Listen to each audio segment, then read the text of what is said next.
Hello, welcome to MPPSC classes. स्वागत है आपका एमपीपीएससी क्लासेस के ऑनलाइन स्टडी प्लेटफॉर्म पे। तो आज हम करने जा रहे हैं एमपीपीएससी प्री एमपी इकोनॉमी का आगे का पोर्शन, जो है आत्मनिर्भर मध्य प्रदेश। तो जैसे कि हमारे चैनल का जो कहेंगे हम एजेंडा ही है कि हम सीधे ऑफिशियल वेबसाइट से ही अपना सारा कंटेंट उठाते हैं और आपको प्री के हिसाब से कंटेंट दे रहे हैं। तो मेरा नाम है स्प्रिया बिसेन और शुरू करते हैं हम आज का टॉपिक आत्मनिर्भर मध्य प्रदेश एट 2023। फोटो देख के आप समझ गए होंगे, ये मैंने ऑफिशियली वेबसाइट से उठाया है आत्मनिर्भर मध्य प्रदेश की।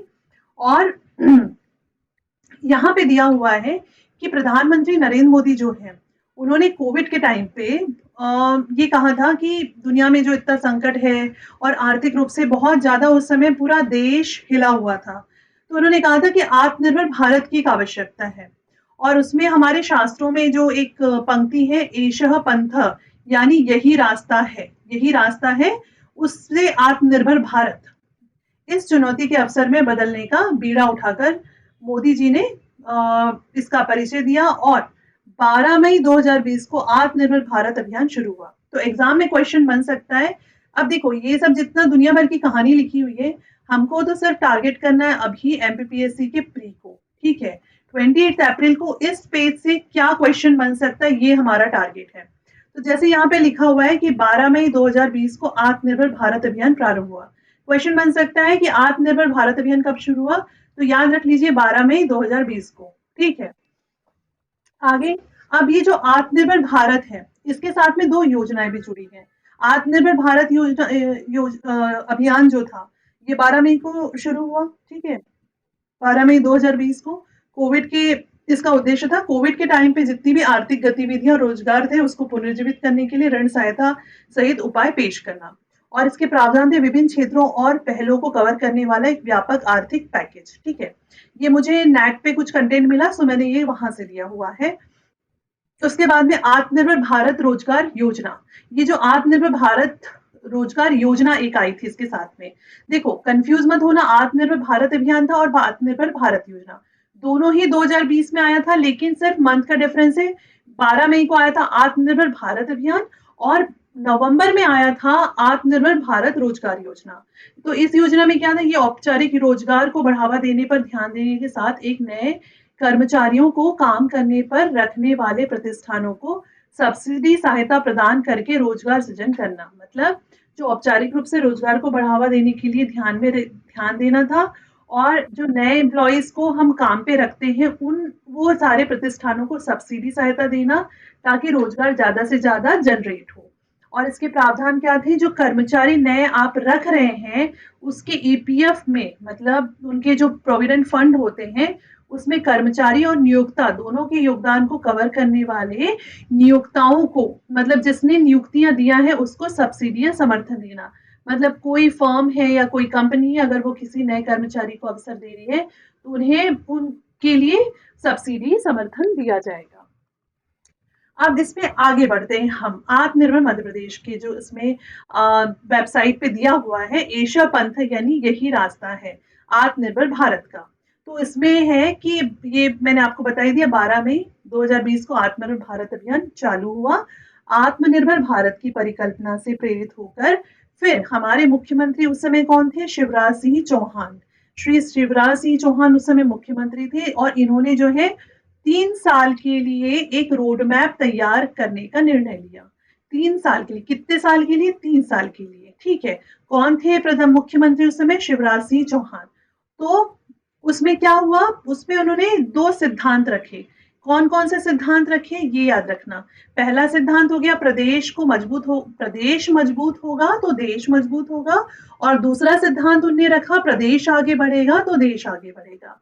इस प्रकार से दो सिद्धांतों के साथ उन्होंने रोड मैप 3 साल के लिए तैयार करवाया। अब वो जो रोड मैप उन्होंने तैयार करवाया उसकी संकल्पना को मतलब एग्जीक्यूट करना, मूर्त रूप देना, मतलब एग्जीक्यूट करने के लिए जो नीति आयोग है, कौन, नीति आयोग की सहायता से किसने, आत्मनिर्भर मध्य प्रदेश का ताना बाना तैयार हुआ। मतलब जो रोड मैप तैयार हुआ, वो जो मुख्यमंत्री जी ने जो तैयार करवाया उसको एग्जीक्यूट किसने किया, मूर्त रूप किसने दिया, तो नीति आयोग के सहयोग से। और उसमें इन्होंने नाम क्या दिया, आत्मन MP at 23। क्या नाम दिया, आत्मन, ATMAN, कुछ कैपिटल है कुछ स्मॉल है ना, आत्मन हैशटैग #MP@23। ठीक है। तो अब देखो यहाँ पे ए का मतलब क्या है, ए का मतलब है एस्पिरेशन। क्या मतलब है, एस्पिरेशन, आकांक्षी, है ना, ए से हो गया आकांक्षी। टी से क्या हो गया, ट्रांसफॉर्मेशन, ट्रांसफॉर्मेशन मतलब बदलाव। एम से क्या हो जाएगा, मिशन। ए से हो गया एक्शन और एन से क्या हो गया, नीति। मतलब ये जो आत्मन @MP@23 है, इसमें आपको एग्जाम में पूछ सकता है कि आत्मन का फुल फॉर्म क्या है, या ऐसे उठा के जो है दे देगा कि आत्मन में ए का फुल फॉर्म क्या है, और ए की जगह पे एस्पिरेशन, एस्पायरेशन, एस्पायरेंट, है ना, ऐसा कुछ भी दे देगा। तो हमको ना ये पता होना चाहिए, और ये तो हमको इंग्लिश में याद रखना पड़ेगा। तो ए से क्या हो जाएगा, एस्पिरेशन। एस्पिरेशन का मतलब क्या होता है, आकांक्षी, जिला वगैरह जो होते हैं ना वो आकांक्षी। एस्पिरेशन का मतलब होता है आकांक्षी। दूसरा हो गया ट्रांसफॉर्मेशन, ट्रांसफॉर्मेशन का वो मतलब होता है बदलाव जो लाया जाता है, वो हो गया। ठीक है। एम फॉर मिशन, मिशन का मतलब आप जानते हैं। ए फॉर एक्शन, एक्शन का मतलब भी आप जानते हैं। और एन फॉर नीति, है ना। तो ये आपको याद रखना है, मैं फिर से बोल रही हूँ, ए फॉर एस्पिरेशन आकांक्षी, T for transformation, M for mission, A for action, N for niti. अब मुख्यतः चार विषय, एक क्या है, भौतिक संरचना, इंफ्रास्ट्रक्चर हो गया इसका मतलब। दूसरा हो गया सुशासन, गुड गवर्नेंस। स्वास्थ्य शिक्षा, हेल्थ एंड एजुकेशन। अर्थव्यवस्था एवं रोजगार का चयन, तो इसका मतलब क्या हो गया, अर्थव्यवस्था रोजगार का चयन मतलब हो गया इकोनॉमी एंड एम्प्लॉयमेंट, ठीक है, का चयन किया गया। तो ये जितना भी इनका जो एजेंडा है उसके लिए इनने चार सब्जेक्ट्स को चूज किया। वो कौन कौन से हैं, पहला हो गया आपका इंफ्रास्ट्रक्चर, दूसरा हो गया गुड गवर्नेंस, तीसरा हो गया हेल्थ एंड एजुकेशन, चौथा हो गया एम्प्लॉयमेंट, इकोनॉमी एंड एम्प्लॉयमेंट। अब इसके बाद में जब ये रोड मैप इन सब कहानियों के साथ तैयार हो गया, तो इसका विमोचन श्री शिवराज सिंह चौहान जी ने किया 12 नवंबर 2020 को, और नीति आयोग दिल्ली के मुख्य कार्य अधिकारी श्री अमिताभ कांत की वीडियो कॉन्फ्रेंसिंग के माध्यम से किया गया। ठीक है, ये आप याद रख लेना। अब देखो, ये जो चार विषय इन्होंने रखे थे, ये चार विषय आप जैसे आत्मनिर्भर मध्य प्रदेश की साइट पे जाओगे ना, तो ऐसा इसमें ये सर्कल घूमते रहता है, ये सर्कल घूमते रहता है, और ये चार उन्होंने बताया है। तो ये समझ लो, जो पहला वाला जो है भौतिक अधोसंरचना, भौतिक अधोसंरचना मतलब इंफ्रास्ट्रक्चर, की रोड का इंफ्रास्ट्रक्चर, यात्रा का, पर्यटन का, नगरीय विकास का, आवास का, जल, ऊर्जा, परिवहन, लॉजिस्टिक। दूसरा हो गया आपका गुड गवर्नेंस का, सुशासन का, लोक सेवाओं का प्रदाय, ई गवर्नेंस, है ना, इमर्जिंग टेक्नोलॉजी की पारदर्शिता, जवाबदेहिता, सार्वजनिक भागीदारी, सरकारी खरीद विनिमय का अध्ययन, सरलीकरण, अधिनियम, नियम, दिशा निर्देश, में पूरा आगे भी एक्सप्लेन करूंगी, और इसके हम ऑब्जेक्टिव भी लगाएंगे। फिर स्वास्थ्य और शिक्षा में हो जाएगा शिकायत निवारण, मानव संसाधन प्रबंधन, स्वास्थ्य चिकित्सा, शिक्षा, तकनीकी शिक्षा, कौशल विकास, उच्च शिक्षा, स्कूल शिक्षा। इसमें शिक्षा और स्वास्थ्य से संबंधित पूरा हो जाएगा। फिर उसके बाद इसमें चौथा इनने पिलर रखा है जिसका नाम क्या है, अर्थव्यवस्था और रोजगार। इनके नाम जरूर याद रख लेना, हो सकता है ये चार पूछ ले कि आत्मनिर्भर मध्य प्रदेश के रोड मैप के लक्ष्य को साकार करने के अंतर्गत 3 वर्षों के लिए कार्रवाई हेतु जो है निम्नलिखित में से किन विषयों की निम्नलिखित जिन विषयों की पहचान की गई है उनमें से ये कौन सा नहीं है। तो ये चार ऑप्शन में से कोई एक हटा दे तो आपको इसलिए नाम याद रहना चाहिए। एक हो गया अधोसंरचना, सुशासन, स्वास्थ्य, शिक्षा, और चौथा है अर्थव्यवस्था और रोजगार। अर्थव्यवस्था रोजगार के सेक्टर में देखो, अर्थव्यवस्था में मैंने आपको अभी पढ़ाया, ये कृषि आ जाएगा, उद्योग आ जाएगा, कौशल आ जाएगा। देखो ये तीनों हमारी हेडिंग सिलेबस में दी है, एग्रीकल्चर, अधोसंरचना, उद्योग एवं कौशल, है ना, ये दिया हुआ है। तो ये एज इट इज देखो, ये क्योंकि सरकार का एजेंडा है इसलिए सिलेबस में इस चीज को ऐड किया गया है। इस चीज को बहुत अच्छे से खुले दिमाग से समझने की जरूरत है। तो हमको यही चीजें पढ़नी है, हमको ज्यादा दिमाग नहीं लगाना है, जो दिया है उसको शांति से पढ़ लीजिए। प्राकृतिक संसाधन, व्यापार एवं वाणिज्य, ठीक है। अब देखो, इसके साथ में इसमें इन्होंने जो है ना कुछ इन विषयों को साकार करने के लिए कुछ मिशंस रखे हैं। मिशन क्या है? जैसे पहला मिशन क्या दिया है इसमें? पहला मिशन दिया है ये फर्स्ट मिशन हो गया, मिशन अर्थ। मिशन अर्थ का मतलब हो जाएगा कि इसमें क्या है कि जो मुख्यमंत्री फसल योजना, उसके उसके अंतर्गत कृषि उत्पादकता और किसानों को उचित मूल्य दिलाने के लिए ध्यान केंद्रित किया जाएगा। ये बेसिकली मिशन अर्थ किससे रिलेटेड हो जाएगा? मिशन अर्थ रिलेटेड है कि जो किसान फसल योजना है, मुख्यमंत्री फसल योजना है, उसमें किसानों को जो उत्पादकता मतलब जो प्रोडक्टिविटी है और जो उनकी फसल है उसका उचित मूल्य दिलाने से रिलेटेड ये जो है ये वाला पोर्शन है। ठीक है, मिशन अर्थ। इसके बाद दिया है मिशन दक्ष। मिशन दक्ष का देखो नाम से ही समझ में आ रहा है कि कुछ ये स्किल से रिलेटेड होगा। दक्ष किससे रिलेटेड होगा? ये कुछ स्किल से रिलेटेड होगा, है ना? तो इसमें क्या हो जाएगा कि मिशन दक्ष में वोकल फॉर लोकल का आह्वान करके मेगा जितनी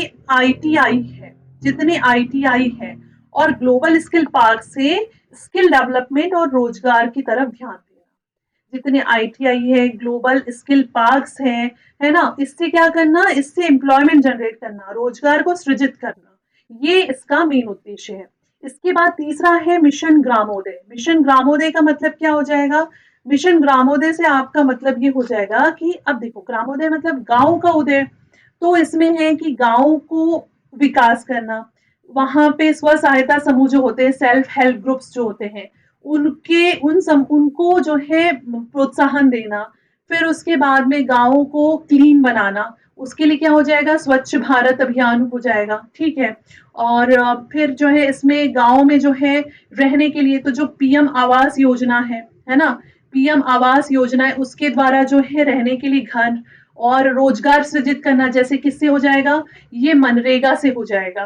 किससे हो जाएगा? मनरेगा से हो जाएगा। तो ऐसे कुछ चीजें किसमें आ जाएगी? मिशन ग्रामोदय में आ जाएगी। फिर चौथा है आपका मिशन जनगण।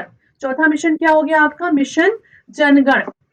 मिशन जनगण में हमको याद रखना है कि ये जो है आमजनों को नागरिक सेवाएं जितनी रहती है, अब ये जो है जनरल पीपल सिविलियंस के लिए हो जाएगा कि जो है जितनी नागरिक सेवाएं हैं, गुड गवर्नेंस की जितनी भी चीजें हैं, सर्विसेज हैं, मतलब ट्रांसपेरेंसी, पारदर्शिता, है ना, संवेदनशीलता, ये सब चीजें लोगों को मिलना चाहिए। Excuse me. फिर उसके बाद में फिफ्थ नंबर पे आपका आ जाएगा मिशन नगरोदय। ग्रामोदय के जैसे ही नगरोदय में हो जाएगा कि नगरों का उदय आपको करना है, तो नगरों में आप क्या करेंगे? यहाँ पे भी एक तो क्लीनिनेस का हो जाएगा, मतलब स्वच्छ भारत अभियान से रिलेटेड हो जाएगा। दूसरा आपको अच्छी रोड्स बना के देनी पड़ेगी, सिटी का इंफ्रास्ट्रक्चर, जैसे कि अभी भोपाल में चल रहा है कि फिर से जो भोपाल का सिटी प्लान है उसको वापस से नए तरीके से बनाया जाए और नए तरीके से बना के सिटी प्लान करके ऐसा किया जाए कि अगले 30-40 सालों तक की जरूरत ना पड़े, मतलब चेंज करने की। तो ये क्या है? नगरों का विकास है ना, नए तरीके से स्मार्ट सिटी बनाना, स्मार्ट सिटी प्रोजेक्ट, ये सब कुछ इसमें आ जाएगा जो नगरों के विकास में आपका है। इसके बाद में आप देख सकते हो कि इसमें और क्या कर सकते हैं, जितनी पीएम आवास योजना है उससे लोगों को जो है सस्ते घर प्रोवाइड कराना, है ना, ये इसमें आ जाएगा नगरोदय में। फिर आपका और क्या आ जाएगा? और इसमें जो जैसे स्किल डेवलपमेंट वाले काम है, लोगों को रोजगार प्रोवाइड कराने के लिए, तो वो सारी चीजें इसमें आ जाएगी। इसके बाद जो है नेक्स्ट आपका है सिक्स नंबर पे। सिक्स नंबर पे आपका आ जाएगा निरामय। मिशन निरामय। निरामय का मतलब है ये हेल्थ से रिलेटेड हो जाएगा। हेल्थ से रिलेटेड क्या होगा कि आपको जो है सेवाएं प्रबंधन, टेली मेडिसिन आपको प्रोवाइड कराए जाए, है ना, सस्ती जो है स्वास्थ्य सेवाएं प्रोवाइड कराई जाए, प्राथमिक स्वास्थ्य केंद्र और प्रधानमंत्री जो वो है आरोग्य मिशन है उसके अंतर्गत जो है आपको अच्छी हेल्थ सर्विसेज मिले। उसके बाद है मिशन बोधि। मिशन बोधि, देखो नाम से ही समझ में आ रहा है कुछ कि मिशन बोधि का मतलब क्या होगा। नाम से समझ में आ रहा है कि ये जो है एजुकेशन से रिलेटेड होगा। किससे रिलेटेड होगा? एजुकेशन से रिलेटेड होगा। इसमें ये टारगेट किया गया है मिशन बोधि में कि हमको जो है स्कूल्स को जो है, पहली बात तो स्कूल्स को जो है स्मार्ट स्कूल्स में कन्वर्ट करना है, स्मार्ट क्लासरूम्स में कन्वर्ट करना है, और जैसे जो कॉन्सेप्ट है पीएम राइज स्कूल्स का, पीएम राइज स्कूल्स का जो कॉन्सेप्ट है ऑन द बेसिस सेम वैसे ही हमको जो है सीएम राइज स्कूल्स के कॉन्सेप्ट को डेवलप करना है। और जो डेवलप भी किया गया, सीएम राइज स्कूल्स की क्वालिटी बहुत अच्छी है, टीचिंग टेक्नोलॉजीज अच्छी, वहां पे अच्छे टीचर्स को रखा गया है। इसके बाद नेक्स्ट है मिशन निर्माण। मिशन निर्माण मतलब ये अधोसंरचना और अवसंरचना से संबंधित है, इंफ्रास्ट्रक्चर डेवलपमेंट से संबंधित है। तो मिशन निर्माण में जो है जितने ओवर ब्रिज है, पुल है, रोड्स हैं, है ना, और इरिगेशन के लिए कैनल्स बनाना है, और आप जिसको क्या कह सकते हो कि इरिगेशन के लिए कैनल्स बनाना है, नल जल सुविधाएं उपलब्ध करानी है ना, और इंफ्रास्ट्रक्चर डेवलप करना, ये सब कुछ इसमें आ जाता है। तो ये मैंने आपको अच्छे से एक्सप्लेन कर दिया, आई होप कि आप ये समझ चुके होंगे। आगे देखते हैं। देखिए यही सब चीज यहाँ लिखा हुआ है, आगे देखते हैं। अब देखो ये ऑफिशियली दिया हुआ है कि इन्होंने ना फिर देखो हमने पहले क्या देख लिया कि इनने सबसे पहले क्या किया कि इसको 4 सब्जेक्ट्स में डिवाइड किया है। ठीक है, इन 4 सब्जेक्ट्स के बाद में इन्हें ये 9 मिशंस रखे, 8 मिशंस रखे हैं, जिसमें कि इनको पूरे जो है ये 4 टारगेट्स को इनको पूरा करना है। अब हम एक एक टारगेट देखते हैं, उन्हें क्या क्या लिखा है। देखो पहले टारगेट में क्या लिखा है, जैसे कि मैंने बताया, सड़क अधोसंरचना, यात्रा पर्यटन, नगरीय विकास, आवास, जल, ऊर्जा और परिवहन लॉजिस्टिक पे ध्यान देना है। तो इसके लिए क्या करेंगे, इसके लिए टोल प्लाजा को कंप्यूटराइज कर देंगे, फास्टैग सुविधा हर टोल प्लाजा पे, बफर में सफर टूरिज्म को, मतलब मॉनसून टूरिज्म को बढ़ावा देने के लिए, और अलग अलग सर्किट्स जैसे रामायण सर्किट चित्रकूट वाला जो नहीं है, ट्राइबल सर्किट जहां जहां से राम भगवान गए थे वो रामायण सर्किट, ट्राइबल एरियाज के लिए तीर्थंकर सर्किट्स, फिर रूरल टूरिज्म मतलब ग्रामीण पर्यटन, ट्राइबल टूरिज्म, यही ट्राइबल सर्किट, ट्राइबल टूरिज्म मिलता जुलता है को आप बढ़ावा देना। फिर दीनदयाल रसोई योजना का विस्तार और सशक्तिकरण करना। फिर दीनदयाल योजना और जो एनयूएलएम है, दीनदयाल योजना और नेशनल अर्बन लाइवलीहुड मिशन जो है उसको बढ़ाने का काम करना। और जो 7 शहर इंगित किए गए हैं, भोपाल, जबलपुर, इंदौर, ग्वालियर, ये 4 तो मेन सिटीज हो गए। उसके अलावा सागर, सतना, उज्जैन में स्किल डेवलपमेंट के लिए इंक्यूबेशन सेंटर्स बनाना। देखो मैंने आपको जो हमने आर्थिक सर्वे की रिपोर्ट पढ़ा था उसमें बताया था, कल के वीडियो में भी और उसके पहले वाले वीडियो में भी, कि इंक्यूबेशन सेंटर्स मध्य प्रदेश में कितने हैं, टोटल 7 हैं। तो देखो ये सब चीजें इंटरलिंक है, इसलिए हर वीडियो बहुत आराम से देखो और समझ समझ के लिखते हुए चलो। अब अगर आपके पास आपने इस चीज को पढ़ा था पहले और लिखा हुआ होगा तो आपको तुरंत क्लिक कर जाएगा कि इंक्यूबेशन सेंटर की मैंने आपको बात की थी कि 7 इंक्यूबेशन सेंटर है भोपाल, जबलपुर, इंदौर, सागर, सतना, उज्जैन, ग्वालियर में। अब देखो यहाँ पे दीनदयाल अंत्योदय योजना और नेशनल अर्बन रूरल मिशन से मतलब ये शॉर्टकट में जो है, जो बुरहानपुर और निवाड़ी जिले हैं वहां पे 100% पेयजल की व्यवस्था हो गई है, मतलब ये 100% पेयजल सुविधा हो चुकी है। तो हमने ये टारगेट तो पूरा कर लिया। और 2024 तक की हमारा टारगेट है कि मध्य प्रदेश में 100% गांव के घरों में, ग्रामीण घरों में पेयजल सुविधा सुनिश्चित करना। फिर जो ओमकारेश्वर बांध है, ठीक है, जहाँ पे सोलर फ्लोटिंग प्रोजेक्ट भी है, विश्व का सबसे बड़ा सोलर प्रोजेक्ट का विकास करना 600 मेगावाट का, उसका काम लगभग पूरा हो चुका है। मुरैना, छतरपुर, आगर, नीमच, शाहजहांपुर जिलों में सोलर पार्क का विकास करना। कहाँ कहाँ पे, मुरैना में, छतरपुर में, आगर, नीमच, देख लो यहाँ पे कहाँ पे क्या मैं बता रही हूँ। जो ये देखो मैप में मैं आपको अच्छे से बता देती हूँ ताकि कंफ्यूजन ना हो।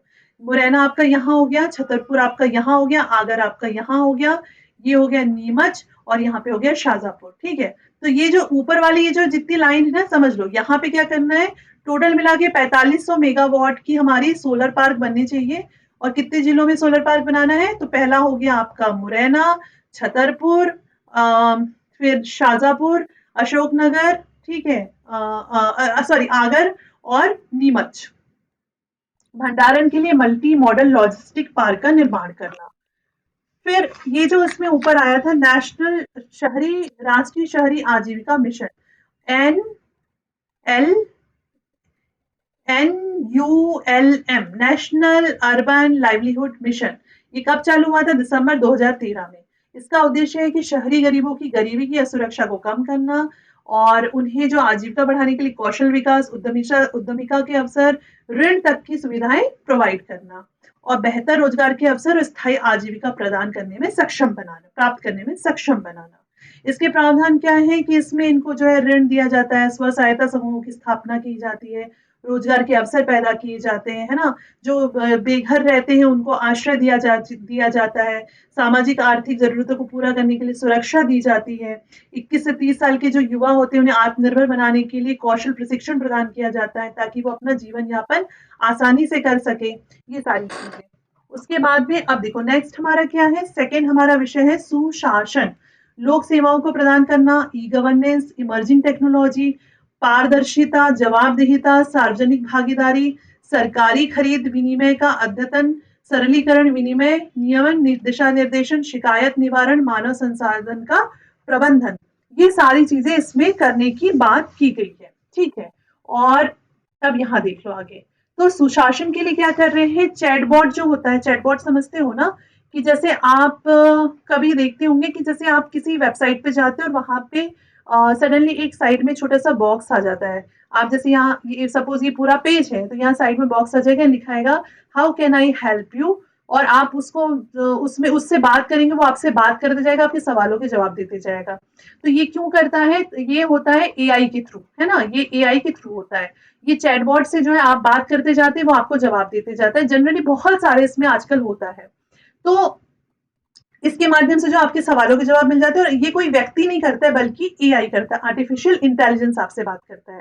तो इसके माध्यम से लोक सेवा प्रदान करना, कि आप किसी वेबसाइट पे गए, सरकारी वेबसाइट पे आपने अपनी समस्या डाली, अपना सवाल डाला और वहीं से आपको चैटबॉट एआई के थ्रू आपको जवाब मिल जाएगा। तो चैटबॉट के माध्यम से लोक सेवा प्रदान करने हेतु डिसीजन मेकिंग सिस्टम विकसित करना। कैसा सिस्टम विकसित करना, डिसीजन मेकिंग सिस्टम विकसित करना, दस्तावेजों का डिजिटल सत्यापन करना, कस्टमर हेल्प डेस्क की स्थापना करना, सीएम डैशबोर्ड के विकास जनवरी 2023 तक 33 विभागों में लगभग 200 डैशबोर्ड विकसित, है ना। मतलब जो सीएम डैशबोर्ड है, तो जनवरी 2023 तक जितने कितने विभाग, 33 विभागों के लिए कितने 200 डैशबोर्ड विकसित किए जा चुके हैं। और लोक सेवा गारंटी अधिनियम के अंतर्गत 2023 जनवरी तक के मध्य प्रदेश के 48 विभागों के 696 विभागों को अधिसूचित किया जा चुका है। देखो ये लिस्ट ना बढ़ते जा रही है। पहले पुराने सिलेबस में लोक सेवा गारंटी अधिनियम हुआ करता था, इसको बाद में हटा दिया गया। तो इसमें हमको ये याद करना पड़ता था कि इसमें कितने विभागों में कितनी सेवाएं हैं। तो हो सकता है ये क्वेश्चन एग्जाम में आ जाए, क्योंकि लोक सेवा गारंटी ना एक बार पूछा भी है प्री में। तो आप ऐसे याद रख लो कि लोक सेवा गारंटी अधिनियम के अंतर्गत 48 विभाग हैं और उनमें 696 सेवाओं को अधिसूचित किया गया है। याद रखना आसान है, 696, है ना। और 4 तो 48 विभागों में 696 सेवाओं को अधिसूचित किया गया है। अब इसके बाद में हम नेक्स्ट देख लेते हैं क्या है, स्वास्थ्य और शिक्षा। तो स्वास्थ्य, चिकित्सा शिक्षा, तकनीकी शिक्षा, कौशल, उच्च शिक्षा, स्कूली शिक्षा, ये 4 चीजें इसके अंतर्गत दी हुई है।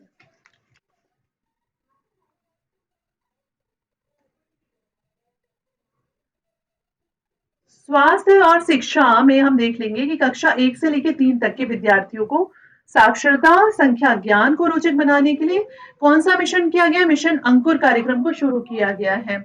उसके बाद में स्कूल में पढ़ने वाले छात्रों को स्कूली शिक्षा के साथ साथ व्यवसाय ट्रेनिंग देने के लिए प्रखर योजना शुरू की गई। कौन सी योजना शुरू की गई, प्रखर योजना शुरू की गई। और एक स्टेम स्कीम है जिसके जिस स्टेम का मतलब होता है S for science, T for technology, E for engineering, A for art and M for mathematics. ये मैं आपको वापस से बता रही हूँ, ये मैंने आपको सस्टेनेबल डेवलपमेंट गोल्स के टाइम पे भी अच्छे से एक्सप्लेन करके बताया था, तो एक बार उस वीडियो को भी देख लीजिएगा। इसे आधारित योजना है ना।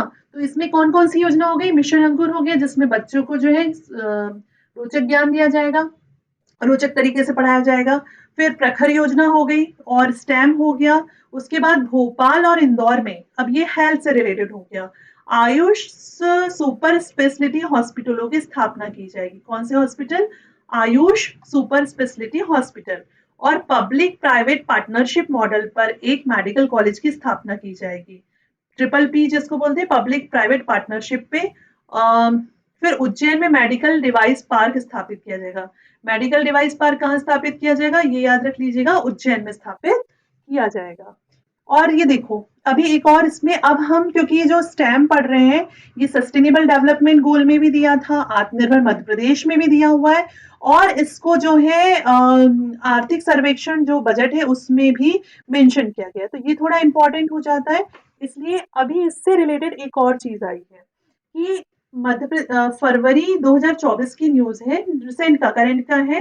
स्वाति नाम से एक पोर्टल लॉन्च किया है सरकार ने। स्वाति का मतलब होता है साइंस फॉर वुमेन। स्वाति मतलब S for science for women, a technology, A for at, a T for technology and I for innovation, है ना। तो science for women, a technology and innovation portal. इसका हिंदी में है विज्ञान में महिलाओं और लड़कियों के लिए, नहीं ये है सॉरी, विज्ञान के लिए महिलाओं के लिए विज्ञान, एक प्रौद्योगिकी और नवाचार, है ना। महिलाओं, इसका हिंदी मतलब ये हो गया कि इंग्लिश में क्या हो गया, exact meaning science for women, a technology and innovation, और इसका हिंदी मीनिंग क्या हो गया, महिलाओं के लिए विज्ञान, एक प्रौद्योगिकी नवाचार पोर्टल लॉन्च किया गया। कब लॉन्च किया गया, ये दिल्ली में राष्ट्रीय विज्ञान दिवस की विज्ञान अकादमी में 11 फरवरी 2024 को, अभी 11 फरवरी को रिसेंटली लॉन्च हुआ है। और इसमें विज्ञान में महिलाओं और लड़कियों के अंतर्राष्ट्रीय दिवस के उपलक्ष्य में लॉन्च किया गया। International women and girls day था, उस दिन लॉन्च किया गया। और इसमें है स्टेम, महिलाओं के विज्ञान एक प्रौद्योगिकी नवाचार पोर्टल, जो स्टेम कोर्स जो मैंने अभी बताया, science, technology, engineering, medical and maths क्षेत्र में महिलाओं की उपलब्धियों को उजागर करने वाला एक डेटाबेस है। इंटरैक्टिव पोर्टल विकसित किया गया है। ये गलत शब्द है, ये एक इंटरैक्टिव पोर्टल विकसित सरकार के द्वारा विकसित किया गया है। सरकार के द्वारा इंटरैक्टिव पोर्टल को जो है विकसित किया गया है, किया गया है, ठीक है। अब इसके बाद में आ जाता है अर्थव्यवस्था और रोजगार की बात करते हैं हम, जो हमारा नेक्स्ट इसमें है। तो इसमें जो है अर्थव्यवस्था रोजगार में कृषि संबंधी सेक्टर, उद्योग कौशल, प्राकृतिक संसाधन, व्यापार और वाणिज्य को शामिल किया गया है। तो इसको देख लो। तो अर्थव्यवस्था रोजगार के लिए क्या किया, पहली बात तो मोटे अनाज श्री अन्न को बढ़ावा दिया गया है, बिल्कुल सही बात है, इसलिए बजट में भी इसके ऊपर में अलग से ही लिखा हुआ था, ठीक है। इसके बारे में लिखा था श्री अन्न के बारे में, इसके लिए अलग से लॉन्च किया गया था 2030 में, सरकार इसको बढ़ावा दे रही है। बुंदेलखंड क्षेत्र में पान की खेती को बढ़ावा, बुंदेलखंड क्षेत्र में क्या कर रहे हैं, पान की खेती, क्योंकि हमको क्या करना है भाई, हमारे एमपी में हमको लोकल रोजगार जनरेट करना है, वो कहाँ करोगे, लोकल क्षेत्रों में डेवलप करोगे, दूसरी चीज हो गई। तीसरा क्या हो गया, 100 जलवायु स्मार्ट गांव की विकास करना, बहुत अच्छी बात है ये। कितने, 1000 जलवायु स्मार्ट गांव के विकास करना। चौथा, मंडला जिले में राष्ट्रीय स्तर के जैविक कृषि अनुसंधान केंद्र की स्थापना करना, मतलब organic agriculture research centre, organic agriculture research centre, लेकिन वो कहाँ पे कर रहे हैं, मंडला में कर रहे हैं। कहाँ पे कर रहे हैं, मंडला जिले में कर रहे हैं, ठीक है। इसके बाद में शरबती गेहूं, लाल चना, पिपरिया की तुअर, काली मुछ चावल, ये बालाघाट का, जीरा शंकर चावल, चिन्नौर चावल जिसको जीआई टैग मिला है, दिलवाने का प्रयास। तो देखो दिलवाने का प्रयास, और इसमें से इतनी चीजों में किसको दिलवा दिए, चिन्नौर चावल को दिलवा दिए। प्रयास तो था सबको मिले, लेकिन किसको मिला, जिन्नौर चावल को। तो इतनी चीजों के लिए इन्हें प्रयास किया। उसके बाद में फिर क्या है, इसके बाद फिर हम आगे बढ़ते हैं, शरबती गेहूं सीहोर, चिन्नौर चावल बालाघाट को जीआई टैग मिल चुका है ना। इसमें से इनने इतनों का प्रयास किया, जो मैं वही चीज कह रही थी, शरबती गेहूं सीहोर वाला और चिन्नौर चावल बालाघाट वाला, इन दो को जीआई टैग मिल चुका है। फिर इसके बाद में आ जाएगा आपका वन डिस्ट्रिक्ट वन प्रोडक्ट को बढ़ावा देना। तो आप समझ लो, one district one product is very very important topic. इस वीडियो को देख लीजिए, बना हुआ तैयार है, प्लेलिस्ट में आपको मिल जाएगा। भोपाल में ग्लोबल स्किल पार्क की स्थापना करना, भोपाल में ग्लोबल स्किल पार्क की स्थापना करना, ठीक है। उसके बाद में बांस मिशन को वन विभाग से कृषि विभाग में स्थानांतरित करना, बांस मिशन को कहां से कहां ट्रांसफर करना, वन से कृषि में। उसके बाद में जीआईएस आधारित ग्रीन प्लेटफॉर्म की स्थापना करना, ग्रीन प्लेटफॉर्म की स्थापना करना, जीआईएस टेक्नोलॉजी। जीआईएस टेक्नोलॉजी आपने पढ़ा होगा, जो हम मेंस में पढ़ते हैं पहले, अभी हमारे 2023 तक के मेंस में ये यूनिट सबसे लास्ट यूनिट है पेपर थर्ड की, है ना। पेपर थर्ड की, हाँ ठीक है। और लेकिन पेपर थर्ड की, हाँ पेपर थर्ड नहीं नहीं सॉरी, ये फर्स्ट पेपर की पार्ट बी की लास्ट यूनिट है ज्योग्राफी की। फर्स्ट पेपर की पार्ट बी की लास्ट यूनिट है, यूनिट नंबर 5 में आता है जीआईएस जीपीएस या रिमोट सेंसिंग। तो उसमें हम ये पढ़ते हैं, तो ये टेक्नोलॉजी के द्वारा ग्रीन प्लेटफॉर्म स्थापित करना। और 8 नए मृगनयनी रिटेल आउटलेट, 2 नए खादिर, खादी के कौन सा है, कबीरा आउटलेट है, याद रखना। मृगनयनी आउटलेट जो है वो हैंडलूम का आउटलेट है सरकारी, और खादी नाम का खादी जो कपड़ा होता है उसका कबीरा नाम का आउटलेट है। ठीक है, तो ये सब स्थापित किए जा चुके हैं। उसके बाद है आत्मनिर्भर मध्य प्रदेश के रोड मैप के 5 मंत्र भी दिए गए हैं। कॉम्पिट देखो इसमें दिया है CSR, competitiveness, sustainability and resilience, है ना। तो ये वैश्विक कॉम्पिटिटिवनेस, वैश्विक प्रतिस्पर्धा, सस्टेनेबिलिटी मतलब वही हो गया सतत विकास या संवहनीयता, और रेजिलियंस मतलब लचीलापन। सबके लिए पढ़ाई, सबके लिए कमाई, एक जिला एक पहचान, लोकल फॉर वोकल, और कृषि क्षेत्र के इर्द गिर्द रोजगार। इसीलिए जो है बुंदेलखंड में पान को बढ़ावा दिया जा रहा है, और ये सारी चीजें की जा रही है। इसके बाद कुछ क्वेश्चन है जो हम लगा लेते हैं। आत्मनिर्भर मध्य प्रदेश पहल का मुख्य उद्देश्य क्या है? पहला क्वेश्चन है ये कि उद्यमिता और आत्मरोजगार को बढ़ावा देना, राज्य में निवेश, विदेशी निवेश को आकर्षित करना, कृषि उत्पादकता को सुधारना, सभी नागरिकों को मुफ्त स्वास्थ्य सेवाएं प्रदान करना। तो इसका इंग्लिश ट्रांसलेशन है, what is the primary objective of Atmanirbhar Madhya Pradesh? To promote entrepreneurship and self employment, to attract foreign investment in the state, to improve agriculture productivity, to provide free health care to all citizens। तो आत्मनिर्भर मध्य प्रदेश का सबसे प्रमुख उद्देश्य है उद्यमिता और स्वरोजगार को, या हम कह सकते हैं टू प्रमोट एंटरप्रेन्योरशिप और सेल्फ एम्प्लॉयमेंट। ठीक है, इसको बढ़ावा देना। नेक्स्ट क्वेश्चन है विच सेक्टर और सेक्टर्स डज द आत्मनिर्भर मध्य प्रदेश इनिशिएटिव एम टू डेवलप? किस सेक्टर में किस क्षेत्र को विकसित करने का उद्देश्य रखता है Atmanirbhar Madhya Pradesh? Agriculture and allied sector, manufacturing industry sector, service sector, और ऑल ऑफ द अबव। और इधर क्या है, कृषि संबंधित क्षेत्र और निर्माण उद्योग क्षेत्र, सेवा क्षेत्र, या उपरोक्त सभी। तो इसका आंसर क्या है, उपरोक्त सभी। देखो ये जब हम इसके द्वारा रोजगार सृजित करना चाह रहे हैं, तो हम तो तीनों ही क्षेत्र में विकसित करना चाहेंगे ना।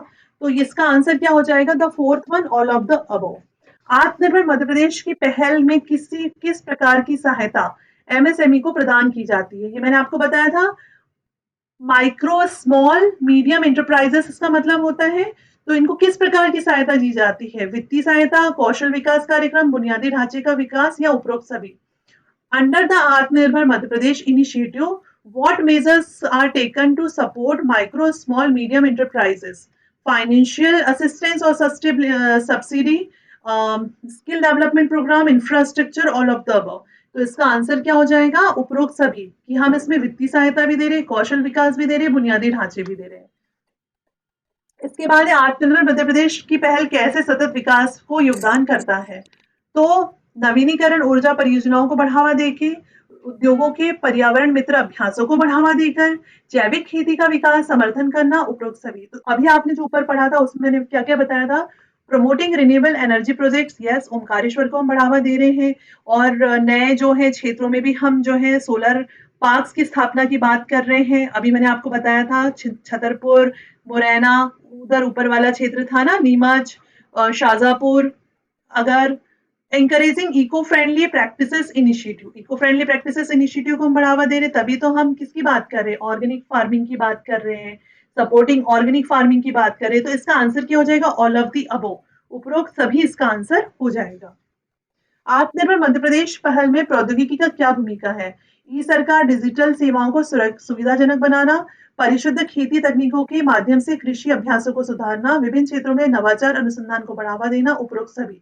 इसका आंसर हो जाएगा उपरोक्त सभी, कि आप जो है ई गवर्नेंस और डिजिटल सर्विसेज को भी फैसिलिटेट कर रहे हैं, आप जो है एग्रीकल्चर प्रैक्टिस, है ना, और जो है मतलब फार्मिंग की जो अच्छी टेक्नोलॉजी यूज करके उसको आप इनहेंस कर रहे हैं, बढ़ावा दे रहे हैं, सुधार रहे हैं, और इनोवेशन और रिसर्च को भी बढ़ावा दिया जा रहा है। तो ये ऑल ऑफ द अबो इसका आंसर हो जाएगा। इस प्रकार से आज आपने देखा आत्मनिर्भर मध्य प्रदेश में हमने जो पढ़ा है ये क्वाइट देन सफिशिएंट है, और यही जो है एग्जाम के लिए जरूरी था। तो कमेंट सेक्शन में बताएं कि वीडियो कैसा लगा। एंड जो भी आपके सजेशंस हो और जो भी आपकी क्वेरीज हो वो प्लीज कमेंट सेक्शन में डाल दीजिए, तो उसके आंसर मैं आपको अपने वीडियोस के जरिए दे दूंगी। तो thank you so much for watching this video and all the best for your preparation.